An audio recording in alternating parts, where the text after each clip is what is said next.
Bismillahirrahmanirrahim. Assalamualaikum warahmatullahi wabarakatuh. Alhamdulillah, wassalatu wassalamu ala rasulillah. Allahumma salli ala sayyidina Muhammad wa ala ali sayyidina Muhammad. Yang sama-sama kita hormati Bapak Kaban ESDM, Bapak-bapak, ibu-ibu yang akan purna tugas sebanyak 45 orang. Bapak Putra beserta tim dari Bukit Tinggi. Insya Allah semuanya dimuliakan Allah Subhanahu wa Ta'ala. Amin ya Rabbal Alamin. Jadi saya diberikan amanah seperti yang disampaikan Pak Kaban ESDM tadi, untuk memberikan bekal bagaimana Bapak Ibu pensiun dalam keadaan bahagia. Begitu bunyinya tadi.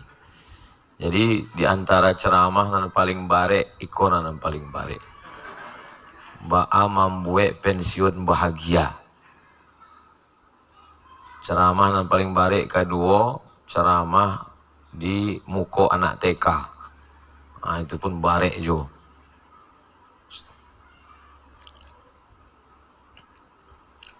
Ada di antara Bapak Ibu yang sudah mengabdi 39 sampai 40 tahun. Jadi, apalah kelebihan Ustadz Somad sehingga bisa pula menceramahi Bapak Ibu. Bapak Ibu lebih dulu PNS, Bapak Ibu lebih lama mengabdi, Bapak Ibu mungkin Ustadz masih merangkak, kami dululah PNS. Kelebihan ambo cie. Kelebihan ambo lebih dulu pensiun. Itu kelebihan ambo.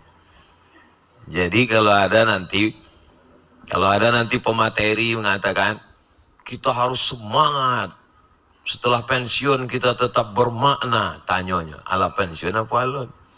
Kalau masih aktif usah didanga, teori itu. Ambo memanglah pensiun 2009 balik. 2009 balik keluar ambo dari PNS. Apalah nan Ustadz rasakan? Apa yang Ustadz rasakan setelah keluar PNS itu? Pertama minder, ndak punya nip lagi. Dulu kalau tanda tangan, nipnya Pak, nip awak inilah dicabut dek pemerintah. Tak ada lagi. Harga diri. Dulu kalau menulis, narasumber Abdul Somad, dosen UIN Suska. Kini ndak ada lagi. Tinggal 3 huruf. Dai. Jadi don awak. Kemudian tentu saja gaji bulanan lah ndak ada lagi. Jadi menghadapi itu, semacam pindah rumah. 30 tahun awak tinggal di rumah itu. Lalu kemudian pindah ke rumah yang baru. Rumah yang lebih ketek, rumah yang jauh. Tentu ada perasaan yang berubah. Jadi masa transisi ini kita pandai-pandai menjaga perasaan. Jadi yang pertama adalah namanya mindset. Main ko utak, pikiran. Set itu adalah mengatur pikiran awak. Nah, kalau mengatur ruangan itu insya Allah bisa meja di sini, mimbar di siko, kursi. Tapi mengatur pikiran awak itu yang bisa cuma awak surang. Nggak bisa orang lain mengatur pikiran awak. Jadi yang paling jahat ini adalah pikiran. Pikiran kalau yang paling jahat. Begitu awak pensiun atau menjelang pensiun, pikiran itu bercakap, mengecek taruhnya.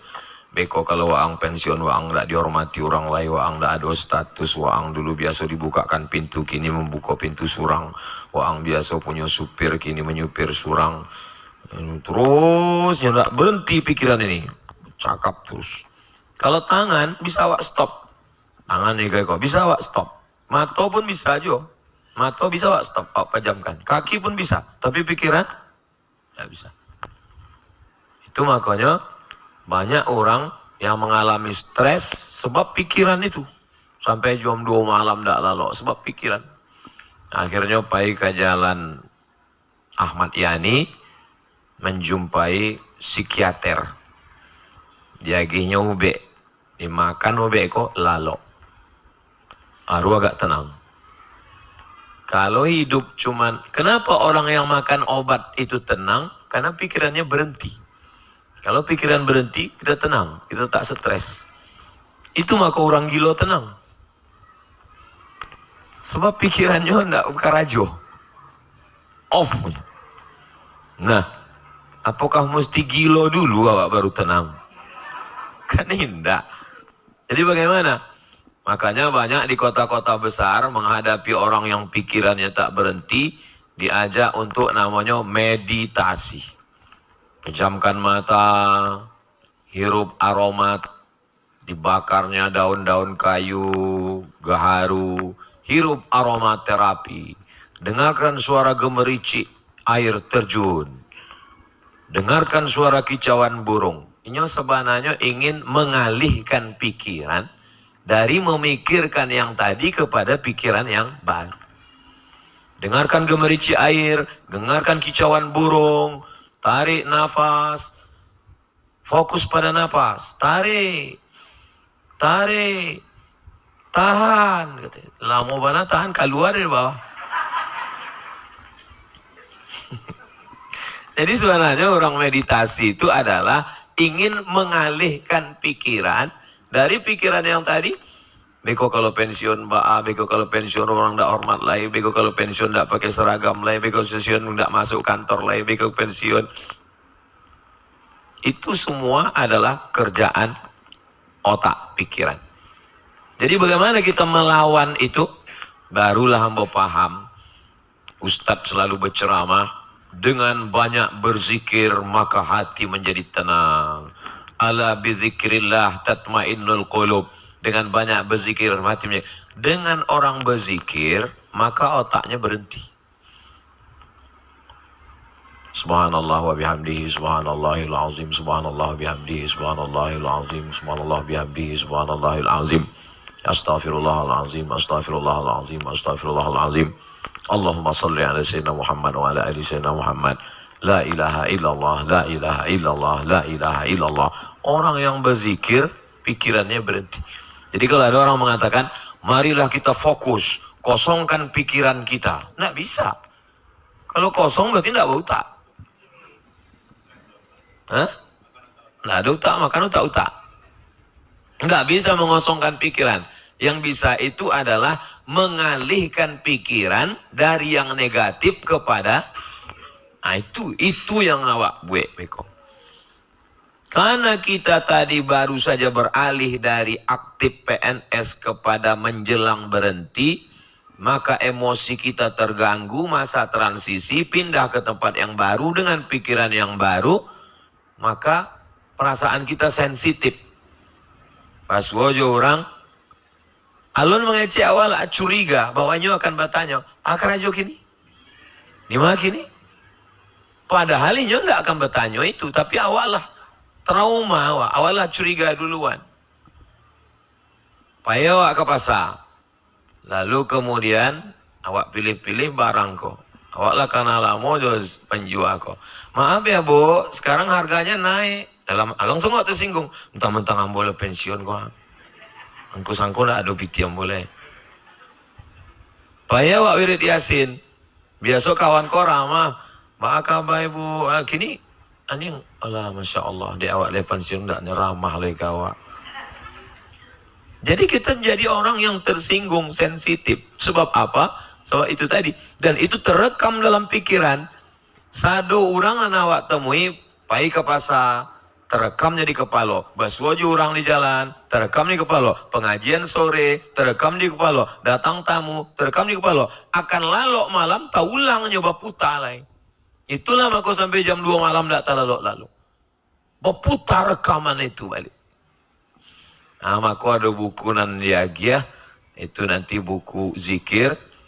Ambo agi materi 50 menit, 50 ke 60, 10 menit awak baca buku tu beko zikir awak habis subuh sekali, habis maghrib sekali. Di pondok kau dibaca zikir tu. Lalu kemudian 30 menit awak buka tanya jawab. Umum terkait tentang iko, tentang ibadah, sado. Yang bisa ambo jawe, dan tidak bisa ambo jawe, ambo simpan, besok kami buatkan videonya insyaAllah. Jadi, cara mengalihkan pikiran awak, membuat dia tidak mengganggu, supaya pikiran ini tidak jahat adalah alihkan dari pikiran negatif kepada pikiran positif. Cara mengalihkannya ke pikiran positif, jangan sampai mati langkah. Ibarat main catur, jangan sampai mati langkah. Ambo insya Allah sampai kini tidak mati langkah. Apa yang ada di kepala Ustadz? Ambo tidak mau pikirkan.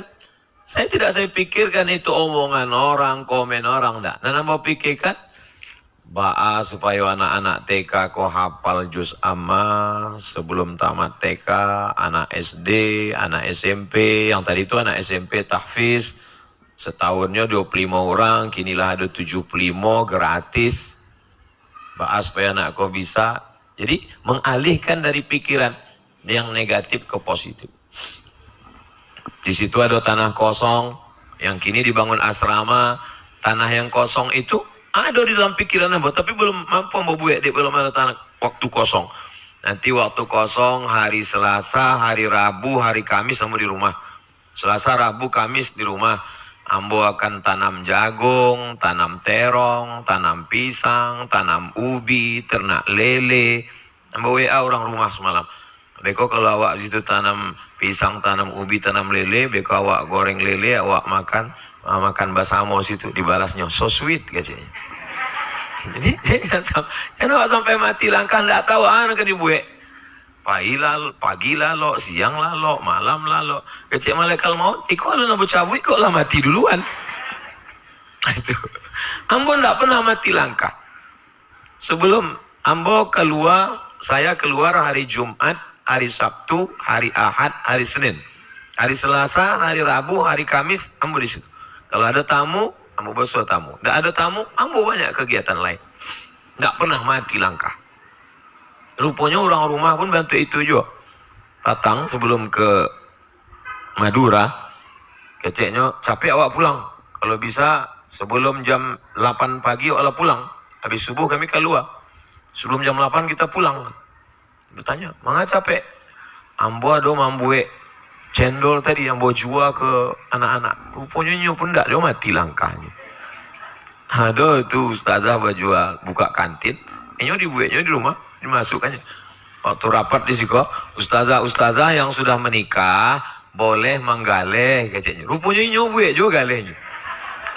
Enggak ambo larang, ambo padiakan saja supaya apa? Jangan sampai nyo mati langkah. Beko kalau mau mati langkahnya. Kalau masalah galeh kau tidak perlu lampu ajarkan bapak ibu.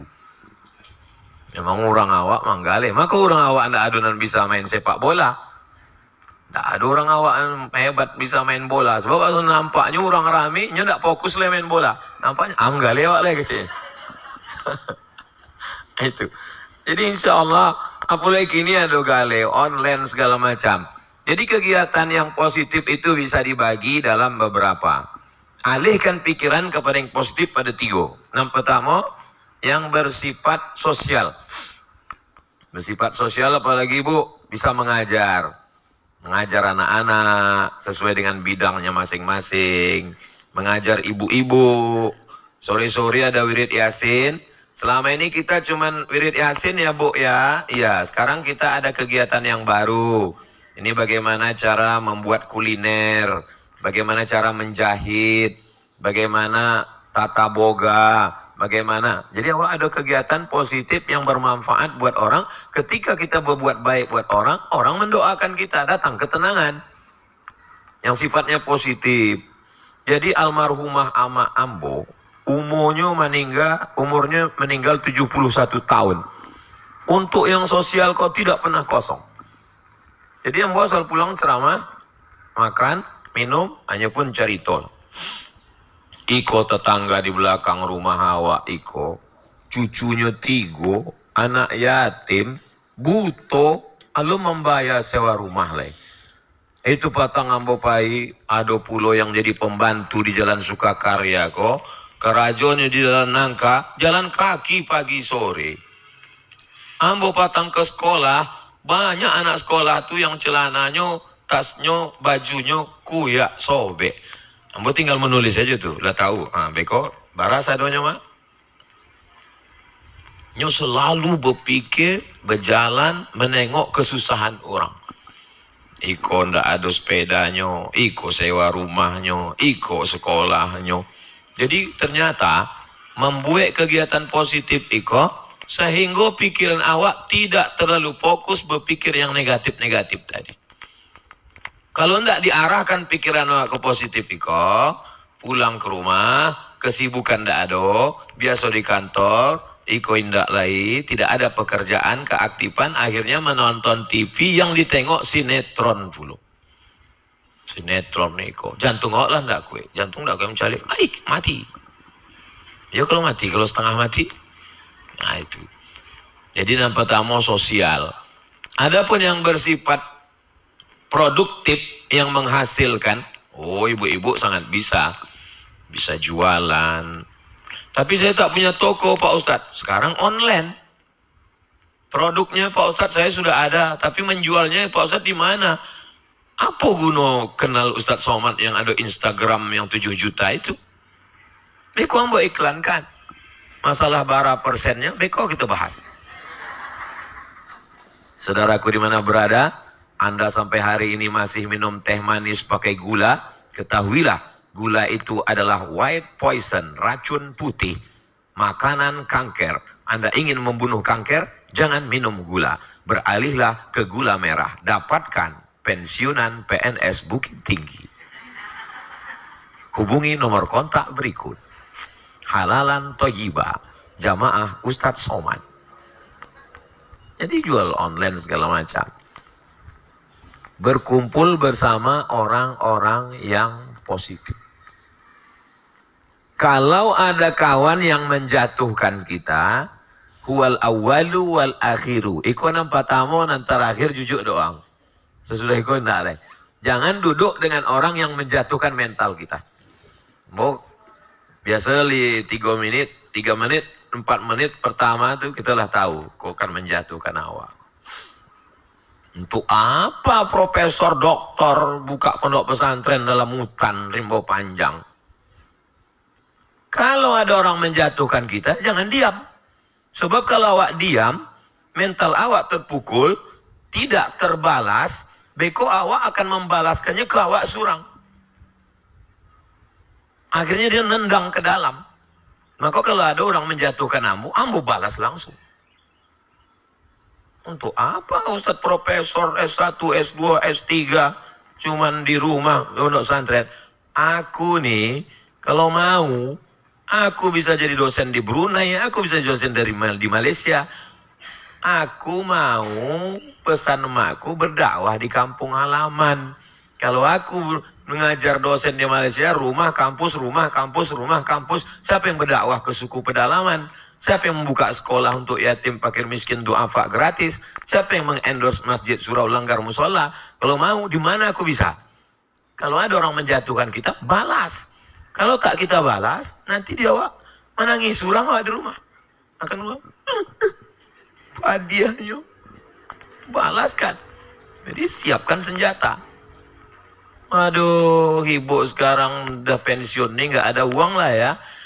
Waang, bini waang, amaang, datu waang bisa mau bayarkan makannya. Langsung, sudah itu pulang. Berangnya ke awak lah duluan. Ambo memang dari dulu lu jual, gua borong. Gitu. Memang ambo perhatikan sifat ambo dari dulu gitu.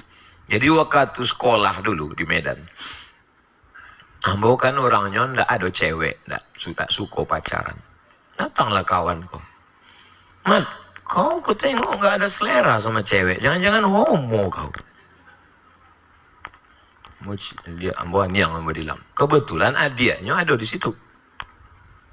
Kau kasih adik kau ini sama aku, kalau tak hamil potong telingaku. Merah mukanya. Ambolah siap. Apa nih bang?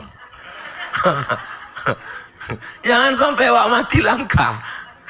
Sebab kalau awak dipanasi orang, awak diejek orang, awak diam, itu dia ke dalam, awak jadi ibu hati, awak jadi sedih, awak.